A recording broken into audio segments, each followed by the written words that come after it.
حضور نے فرمایا اللہ کی لعنت ہو ان پر جو لباس پہن کے بھی ننگی ہوتی ہے. باریک اتنا لباس ہے، یہ چست اتنا لباس ہے، ڈھیلا ڈھالا ہونا چاہیے، نبیز ہونا چاہیے. لباس کے اندر یہ دو حصے جو ہیں وہ لازم ہیں. اور پھر سینے پر، اب ظاہر بات ہے کرتا پہنا ہوا ہے، ڈھیلا ڈھالا ہے، پھر بھی یہ سینے کے ابھار تو ظاہر ہو جائیں گے.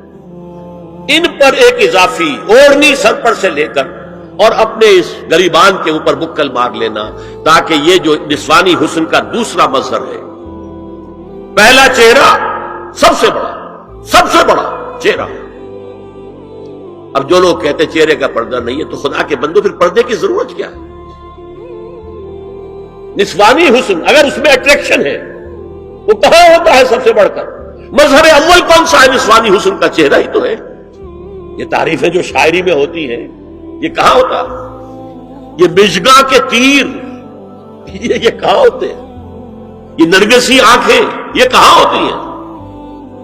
چہرہ ہی تو ہے. سب سے بڑی اٹریکشن تو چہرہ ہے. اسی کو نہ چھپایا تو پھر اور کیا چھپایا؟ ہاں دوسری چیز چھاتی کے ابھار بہت اٹریکٹیو ہوتے ہیں انسان کے لیے. اس کے لیے یہ ہے کہ وَلْيَضْرِبْنَ بِخُمُرِهِنَّ عَلَى جُيُوبِهِنَّ.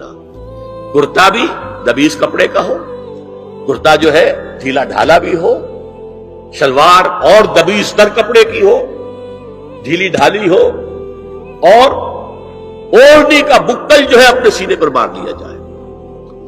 عورت کو گھر میں بند سور کر رہنا چاہیے، شوہر کے لیے اٹریکٹیو رہنا چاہیے.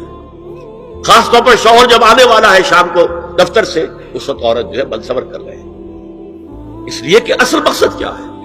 جتنی بھی انسان میں سیکسول انرجی ہے وہ مرکوز رہے شوہر اور بیوی کے درمیان. یہ فلسفہ ہے، ادھر ادھر نگاہ جائے نا. جتنا یہ bond of love in spouses کے درمیان مضبوط ہوگا اتنا ہی خاندان کا ادارہ مضبوط، صحت مند اور اگلی اولاد کی تربیت کے لیے مثبت ماحول.